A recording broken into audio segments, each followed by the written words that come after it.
আমাদের বাংলাদেশে যে নির্বাচনটি হতে চলেছে, তো অনেকেই বলছে যে এই নির্বাচন আওয়ামী লীগ ছাড়া জায়েজ হচ্ছে না, আবার অনেকেই বলছে না এই নির্বাচন আওয়ামী লীগ ছাড়া গণতান্ত্রিকভাবেই হচ্ছে, সুষ্ঠুভাবেই হচ্ছে। তো ভাইজান আপনি কি মনে করেন?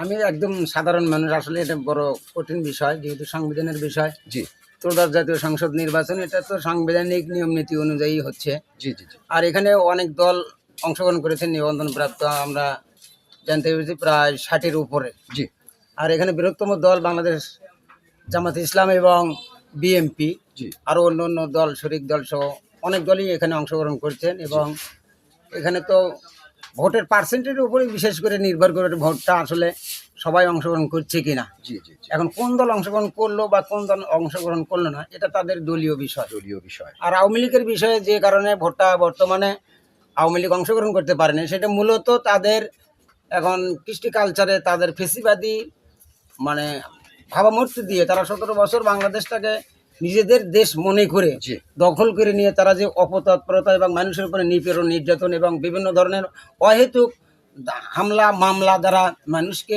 বাক শক্তি বন্ধ করে রেখে মানুষের উপরে অমানসিক নির্যাতন চাপানোর কারণে তারা দেশ থেকে বিতাড়িত হয়েছে। সাধারণ জনতার, উচ্ছ্বাসিত জনতা এই 5ই মে কি যেন একটা আন্দোলন, ছাত্র আন্দোলন, গণ অধিকার আন্দোলনে তারা আবার বৃদ্ধ বনিতা বাংলাদেশের সমস্ত লোক যখন রাস্তায় নামে আসলো, তখন দেশ থেকে বিতাড়িত হলো এবং তাদের বিরুদ্ধে বর্তমানে মামলা হয়েছে। এবং তাদের দলীয় সমস্ত কার্যক্রম বাংলাদেশ সংবিধান অনুযায়ী আইন অনুগতভাবে তাদের সব কিছু কার্যক্রম বন্ধ রয়েছে। এবং আওয়ামী লীগ, বিশেষ করে আওয়ামী লীগ, ছাত্রলীগ যেগুলো আছে, এদেরকে সবাইকে মানে বর্তমানে নিষিদ্ধের মধ্যে তারা আছেন, যার কারণে হয়তো বা তারা অংশগ্রহণ করতে পারে না। কিন্তু আওয়ামী লীগ যে ইলেকশনে নাই, এই জন্য আমাদের বাংলাদেশের প্রায় আপামর জনতার অন্তত প্রায় 98% লোক চাচ্ছে যে নির্বাচন সুষ্ঠু হবে এবং আওয়ামী লীগ ছাড়াও এই ভোটটা সারা বিশ্বই অবশ্যই রায় দিবে, যেহেতু সবাই চাচ্ছে।